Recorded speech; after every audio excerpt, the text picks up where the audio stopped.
लोग लिख कर दीजिए, खूब सोच करके 1000 वर्ष। और मैं बताता हूं कि ये बुराई तो आप में अनंत मात्रा की भरी हुई है। कौन सी नई बात कोई कह रहा है जो आप में नहीं है?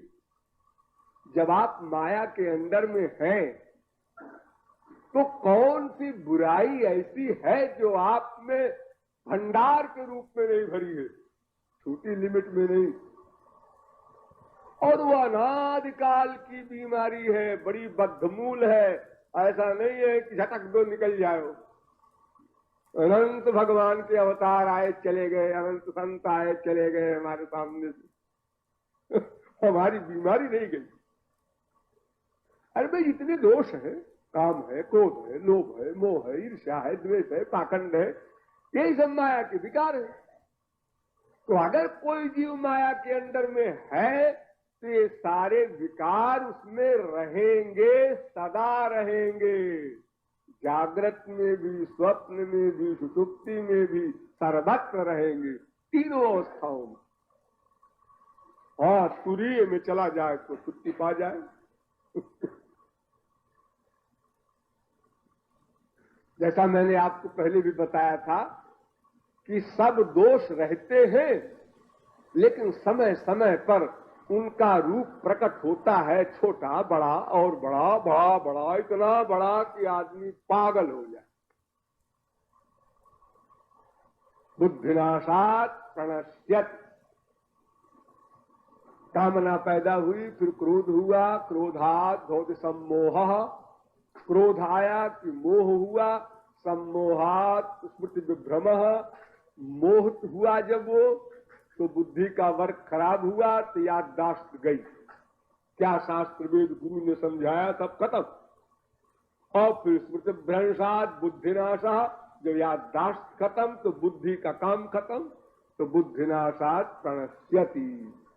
फिर वो क्या नहीं कर सकता। तुलसीदास ने कहा कि अरे ईश्वर की ओर चलने वालों, तुम लोग किसी की बात का कान न किया करो। ये पहली हिदायत सुन लो। ये दुनिया वाले तो अपने ही साथियों को नहीं छोड़ते, तुमको कहां छोड़ेंगे? तुम तो विरोधी पार्टी में जा रहे हो जिन कृत महा मोह माग पाना, तिन कर कहा करिय नहीं काना। हरि माया बस जगत भ्रमाही, तिन ही कहत कछु आघटित नाही। क्या नहीं कह सकते। संत लोग तो ताल ठोक के खड़े रहते, आओ जितना कहना हो। कहते कहते तुम्हारे मुंह से फेन गिरने लगेगा, हमारे ऊपर असर नहीं होगा। नंबर 1 के बेहया अरे शब्द ही तो है काका गागा अंगा। जो शब्द हम लोग पढ़ते हैं प्राइमरी में, उन्हीं शब्दों में कुछ शब्द लगा दिए गए हैं। कामी, एक का बड़ा कर दिया, माँ में मात्रा लगा दिया, कामी बन गया। तुम कामी हो, तुम क्रोधी हो, तो बोले जाओ अपना का बिगड़ता। अपना क्या लेता है, बेचारे का शौक पूरा हो जाए। महात्मा बुद्ध को एक व्यक्ति ने दिन भर गाली दी, सवेरे से शाम बिना खाए पिए। उसके कंठ सूख गया, मुंह से फेन गिरने लगा। तो महात्मा बुद्ध ने मुस्कुराकर अपने शिष्य से कहा, ऐसे कुछ खिला तो दो बेचारे को, सवेरे से गाली दे रहा है। अरे इतना उपकार कर रहा है, सवेरे से हमारे लिए इतना प्रयत्न कर रहा है। तो बुद्ध की शक्ल देखने लगा, ये आदमी है कि हैवान है कि पत्थर है कि पेड़ है, क्या है? इतनी गाली मैंने इसको दिया और ऊपर से कह रहा है इसे खाना खिला दो। फिर ताकत आ जाए फिर गाली दे। संत लोग यहां तक इसीलिए कहते हैं कि देखो भाई, कोई भी व्यक्ति यह फिलॉसफी जानता है कि नहीं जानता कि हमारे अंदर सब दोष है, क्योंकि हम माया के अंदर में हैं और सारे दोष माया के ही विकार हैं। इतनी सी बात कोई जानता है कि नहीं जानता विश्व में? आप लोग कहेंगे हम सब लोग जानते हैं, गलत, नहीं जानते। अगर ये बात आप लोग जानते रहे सदा, तो फिर कभी भी आप दोष के अंडर में नहीं हो सकते। फिर तो कोई भी बात हुआ करे, आप कह देंगे हाँ हाँ ठीक है, मुझे मालूम, मुझे सब पता है। तुम क्रोध करके, तुम एक शब्द बोल करके हमें बिगाड़ नहीं सकते, हम जहां हैं वहीं रहेंगे। और तुमने जो कुछ कहा वो ठीक कहा, फिर बुरा क्यों माने? अरे शुक्ला जी, मिश्रा जी, पांडे जी, कलेक्टर साहब, कमिश्नर साहब, दरोगा जी, जो आदमी जो कुछ उपाधि लिए है उसको हम बोलते हैं, वो तो बुरा नहीं मानता। वो तो नहीं कहता है हमें दरोगा जी कहते हो, कम से कम एसपी तो कहो, डीआईजी कहो, आईजी कहो, वो तो नहीं कहता। जो है आप मास्टर साहब हैं, जी जी मैं मास्टर हूं। अरे मास्टर साहब कोई उपाधि है? कम से कम प्रिंसिपल तो कहो। अरे साहब मास्टर है, मास्टर कह रहे हैं, ठीक तो कह रहे हैं, कोई बुरा नहीं मानता। फिर क्या बात है ये एक शब्द बोल देने में? साहब आप से तो बहुत अच्छे आदमी है, जरा गुस्सा है, जरा गुस्सा है, जरा जरा कहो, आप में जरा गुस्सा है। क्या मतलब? आपने क्या कहा? यानी जरा गुस्सा कहते ही विराट गुस्सा आ गया। इतना गुस्सा रखा है बिल्कुल उसके कान के पास कि शब्द बोले और आ गया। देखो जी आप क्या समझते हैं? ये आप सब लोग साधकों की बात कर रहा हूं मैं, बाहर वाले जैसे हैं वैसे हैं। तो ये गड़बड़ियां सब में है, रहेंगी, और ये तब तक रहेंगी जब तक भगवत प्राप्ति न हो जाएगी। कोई चैलेंज नहीं कर सकता, विश्व में कोई नहीं कर सकता। ऋषि मुनियों का पीछा नहीं छोड़ती ये गड़बड़ियां। जनसाधारण की बात कौन करे, जिनमें अणिमा लघिमा गरिमा बड़ी बड़ी सिद्धियों का भंडार है, लेकिन ये दोष नहीं जा सकते। ये तो दोष तब जाएंगे जब भगवत कृपा से माया निवृत्ति हो। उसके पहले कोई सूरत नहीं। कोई छुपाए रहे चालाक आदमी, ये बात अलग है, हमने उसको गाली दिया और मुस्कुरा रहा है, या डर के मारे मुस्कुरा रहा है। साहब कहता है तुम रोज लेट आते हो? जी हाँ, जी वैसा है कि जी जी वैसा है। और भीतर से सोच रहा है कि साहब आप भी तो आते हैं 11 बजे, और हम जरा सा लेट हो गए तो डांट रहे हो हमको। तो या तो भय से कोई आदमी सह लेता है, या कोई स्वार्थ है उससे। जी जी हाँ जरा ऐसे ही है, हाँ मुझे बड़ी कमजोरी है ये जरा।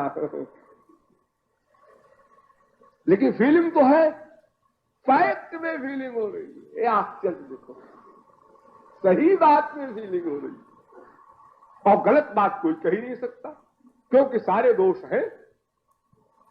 अरे ठीक है, कोई ये कहे मैंने तुम्हारा क्या चुराया है? अरे हमारा नहीं चुराया, औरों का चुराया है। जिस दिन से कोई जीव पैदा होता है उसी दिन से चोरी करना शुरू करता है। ये चल रहा है, इसकी चाल की चोरी करो। ये बोल रहा है, इसके बोलने की चोरी करो। ये जो कुछ कर रहा है हमसे अधिक काबिल, इसकी चोरी करो, और चोरी करके वैसे नकल करो तो हम काबिल हो गए। अरे कितनी चोरी कर रहा है मनुष्य। छुपाना, मम्मी से न बताना, छोटोतली भाषा में जब आप बोलते थे तभी, मम्मी से न बताना, मारेगी, पापा से न कहना, वहीं से चोरी शुरू हो रही है। जब आप इतने भोले भाले थे, लोग समझते थे तो बड़ा भोला भाला भगवान का रूप है। और फिर आजकल उससे बड़े होने के बाद, बीए एमए करने के बाद तो फिर बड़े बड़े कमाल करते हैं आप लोग। आंख का काजल निकाल ले, गुरु को धोखा दे दे, भगवान को धोखा दे दे, फिर तो आप किसी को बख्शते नहीं। और ये कमाल ये कि आप समझते हैं भगवान तो अंतर्यामी है, गुरु जी तो अंतर्यामी है, और किए जा रहे हैं 420। ये और कमाल बात नहीं। तो सारे दोष हमारे अंदर हैं, तो फिर हम किसी की किसी बात को क्यों फील करते हैं? ये फील करने की बीमारी सबसे भयंकर बीमारी है और ईश्वर भक्ति में सबसे बड़ी बाधा है। क्यों? इसलिए कि इससे अहंकार की वृद्धि होती है। किसी की बात को हमने फील क्यों किया? हम अच्छे हैं, ये हमें खराब करता है। और अगर हम अच्छे हैं ये भावना आई तो जो पहला सबक है भक्ति मार्ग का, तृणादपि सुनीचेन तरोरपि सहिष्णुना अमानिना मानदेन कीर्तनीय सदा हरि। ये पहला सबक, ये पहला पाठ, पहली शर्त है। ये शर्त पूरी करो तो इंटरव्यू में जाओ, वरना निरर्थक है। जैसे किसी सर्विस में होता है ना भाई, ये बीए फर्स्ट डिवीजन हो, एमए फर्स्ट डिवीजन हो, और ये हो और वो हो, तो इंटरव्यू लिया जाएगा उसका। अगर वो डिग्री नहीं है तो फिर इंटरव्यू काहे का? तो तृण से बढ़कर दीन भाव हो। तो दीन भाव की बात मैं कहां कर रहा हूं?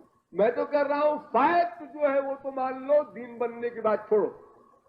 दीन बनने का मतलब तो ये होता है कि तुम ठीक हो, फिर भी तुम्हें कोई गलत कहे तो मान लो। इसलिए मान लो कि ये कहने वाला गलत हो सकता है,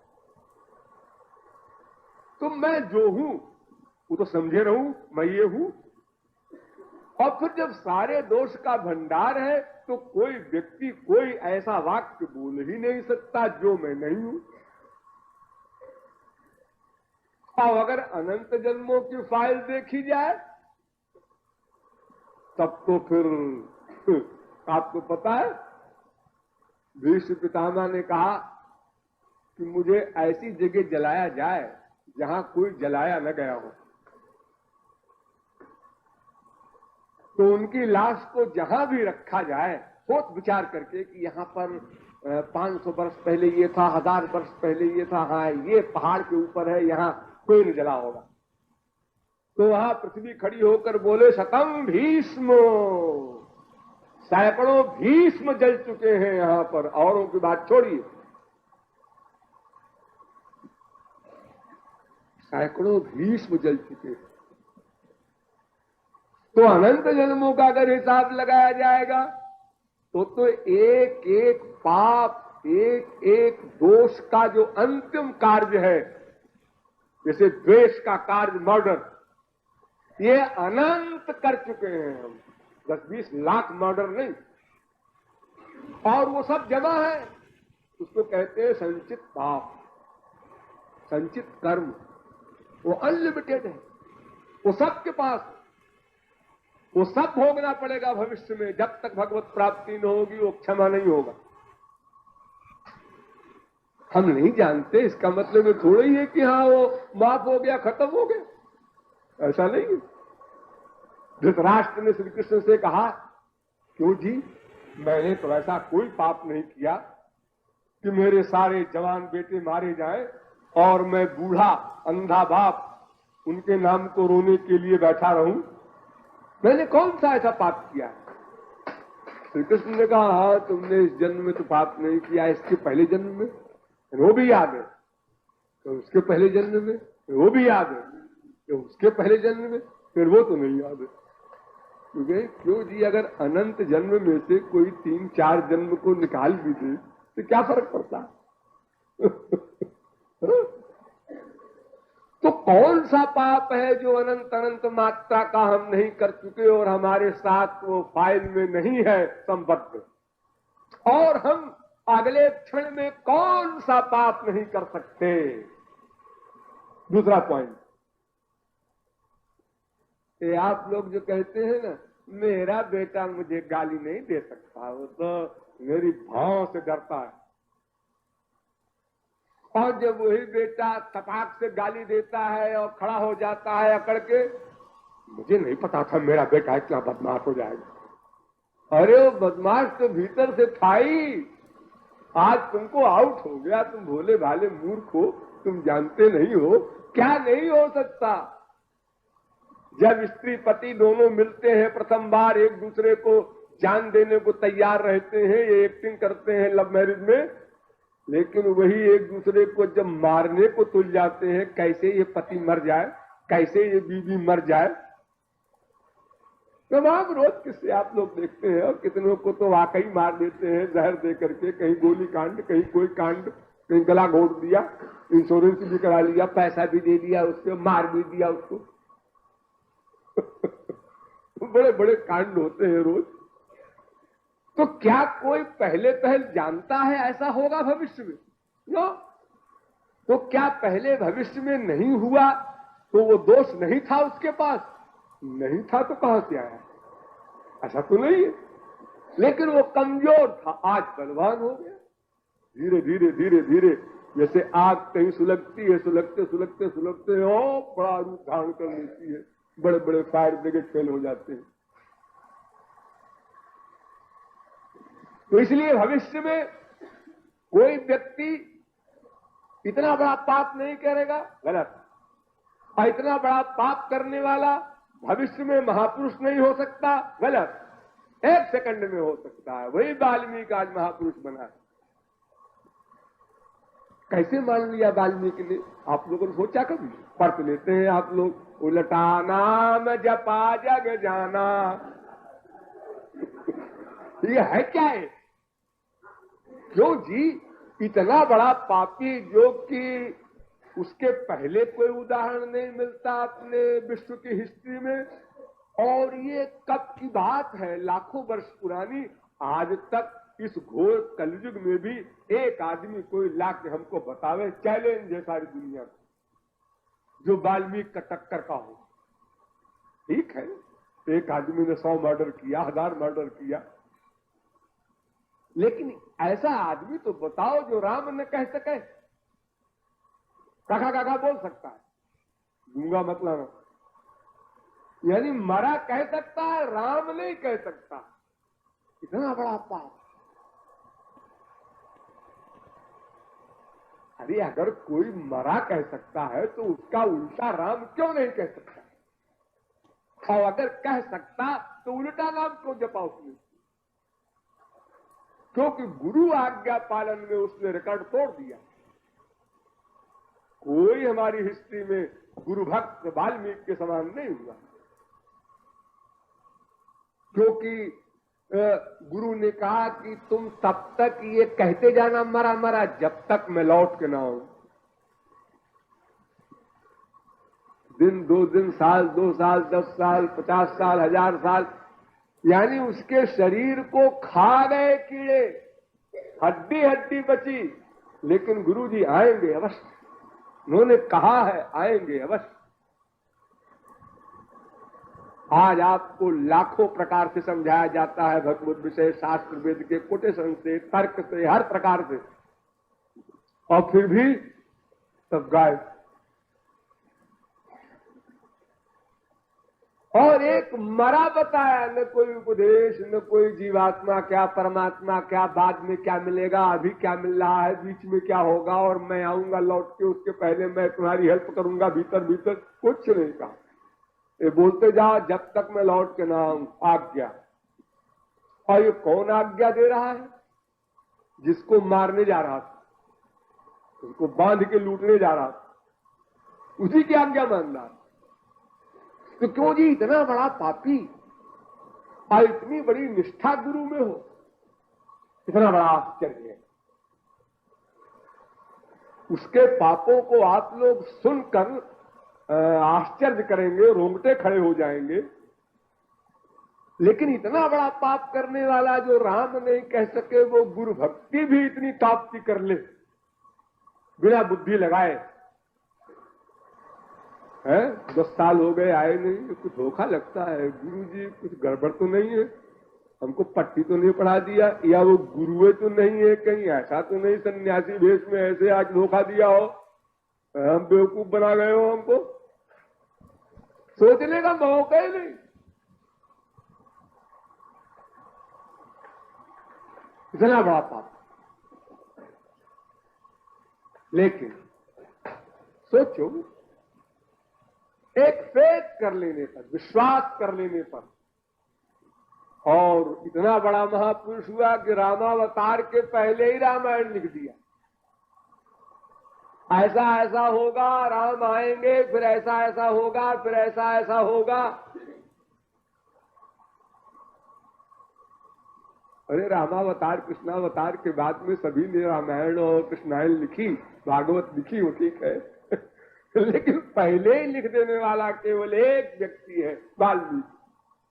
और वेद में अगर कुछ लिखा है वो तो भगवान ही क्या है, उनकी क्या बात करते। उनको तो पता ही है हमको क्या करना है आगे उनके लिखने में कौन सा कमाल है। तो समस्त दोष है, लेकिन अगर उनको हम फील करेंगे तो दीनता कभी नहीं आ सकती, जब तक इस बीमारी से हम मुक्ति नहीं पाएंगे। और दीनता नहीं आएगी तो फिर आप लोग यही बोलते रहेंगे, कीर्तन तो करते हैं, इच्छा तो बहुत है, बहुत, आंसू नहीं आते। आंसू नहीं आते, क्यों नहीं आते? आंसू न आने का एक कारण है अहंकार, दूसरा कोई कारण न था, न है, न होगा। कान खोलकर सुन लो सब लोग। अरे तुम्हें क्या अहंकार करता हो, कौन चीज मेरे पास है, यही तो कमाल है। कोई बात नहीं, फिर अहंकार है, ये कमाल है। अगर रावण के समान ऐश्वर्य होता और अहंकार करते तो ठीक था, वाजिब था। अरे रावण छोड़, अगर इंडिया में कहीं टॉप के होते, सुंदर टॉप के होते, विद्वान टॉप के होते, कोई चीज तुम्हारे पास होती तो भी कुछ समझ लेते कि चलो भाई एक ही देश में सही, कुछ तो है ही है। अहंकार करने का कुछ तो रीजन है। गोबर गणेश जीव और अहंकार कर रहा है, क्योंकि अहंकार नहीं है तो फिर आंसू ना आना ये संभव ही नहीं। ये दीनता हमारी छिनी जा रही है उसी फीलिंग की बीमारी से। एक शब्द कहा, क्यों? इसलिए कि हमने अपना एम बना लिया है, हमको लोग अच्छा कहें, अच्छा बनने का प्रयत्न नहीं करते, अच्छा कहलवाने का प्रयत्न करते। लोग हमको कैसे अच्छा कहें, उसके लिए क्या क्या करें, इसमें एनर्जी वेस्ट किया हमने सारे जीवन। कैसा बोले, कैसा चले, कैसा व्यवहार करें, इसको कैसे बेवकूफ बनावे, वो सब तरकीबें सीखा अपने अधिक काबिलों से, जिसको हम संसार में कहते हैं बड़ा एडवांस, बड़ा एक्सपर्ट है। तो यदि ये सब फीलिंग हमारे मस्तिष्क से निकल जाए तो फिर हमारा ईश्वरीय मार्ग सीधा सरल, कोई कांटा नहीं, कोई गड्ढा नहीं, डंबर नहीं। और ये अगर अकेले में आप सोचें, 5 मिनट भी सोचें रोज, तो रोज कम होते जाएंगे। आखिर क्यों मैंने आज गुस्सा किया, क्या गलत कहा था उसने? और अगर हम ये जानते हैं कि हर आदमी अल्पज्ञ है और अल्पज्ञता के कारण उसने गलत बात कह दी, तो भी गुस्सा करने की कोई बात नहीं। जैसे कोई पागल हो जाता है, मेंटल खराबी हो जाती है और चौरस्ते पर खड़े होकर नाम ले लेके गाली देता है बड़े बड़े आदमियों को, collector, commissioner, governor, Indira Gandhi, सबको। वहां पर एक आदमी खड़ा है, उसको देखा, उसको भी गाली बकने लगा, तो आदमी हंस देता है। शब्द तो वही है। अभी पड़ोसी ने उसकी 1/10 गाली दी थी, तो वहां दफा 325 बन गई थी, मारपीट हो गई थी, और इसने इतनी गालियां दे डाली और मुस्कुरा दिया। क्यों? वही कान है, वही मन है, वही बुद्धि है, वही पर्सनैलिटी है। अजी आज ये वो तो पागल है, पागल है। अरे गाली तो सही सही दे रहा है। हाँ गाली ठीक है, गाली तो जो सब देते हैं वही दे रहा है, लेकिन है तो बेचारा पागल। अब उस पागल को मारो, छी छी छी, ये मानवता नहीं कहती। तो जैसे वो पागल है ऐसे वो भी तो क्रोध में पागल हो रहा है, वरना क्यों गाली देता, अपना नुकसान क्यों करता तुमको गाली देके? अरे वो अच्छा खासा बेचारा था, अपना नुकसान कर रहा है और उसका नुकसान तो देख करके तुमको तरस नहीं आ रहा है, सहानुभूति नहीं हो रही है, उल्टे तुम और उसको दुखी करने के लिए क्रोध कर रहे हो, अपना विलास कर रहे हो और लोगों से शिकायत कर रहे हो, सुनो जी उसने हमें गाली दिया है, इधर आओ, सुनो जी उसने हमें गाली दिया, महामूर्ख है, बदतमीज है, बदमाश है, लोफर है, गुंडा है। और तुम क्या हो जी जो उसको फील कर रहे हो? तुम तो उससे बड़े हो। अगर किसी को तुम कहते हो कि ये दोषी है तो तुम दोषी क्यों हो गए? अगर तुम दोषी के किसी शब्द या किसी व्यवहार से स्वयं दोषी न रहते, निर्दोष रहते, तब तो तुम चैलेंज करते बेवकूफ है। अरे हर आदमी किसी रीजन से हो, सात्विक गुण हो, राजस गुण हो, तामस गुण हो, स्वार्थ हानि हो, किसी ने कान भर दिया हो, कोई कंफ्यूजन हो गया हो, हजारों रीजन है। उन कारणों से कोई आदमी मंशा न होते हुए भी गलत बात कह देता है तो समझ लो ना, इन कारणों में कोई होगा इसलिए कह रहा है। हम क्यों अपने लाभ अपना बिगाड़े, अपनी हानि क्यों करें? और जब फैक्ट की बात हो तो वहां तो विचार की आवश्यकता ही नहीं है। अगर तुम शुद्ध हो और वो अशुद्ध कह रहा है तो समझ लो कि वो अशुद्ध है, और अगर तुम अशुद्ध हो और वो अशुद्ध कह रहा है तो समझ लो कि हितैषी है, और अगर तुमको फीलिंग होती है तो समझ लो कि तुम अशुद्ध हो। जिस दिन फीलिंग बंद हो जाएगी समझ लेना अब हम शुद्ध हो गए, अंतःकरण हमारा निर्मल हो गया। अब ये शब्द जाल में मैं नहीं पढ़ सकता।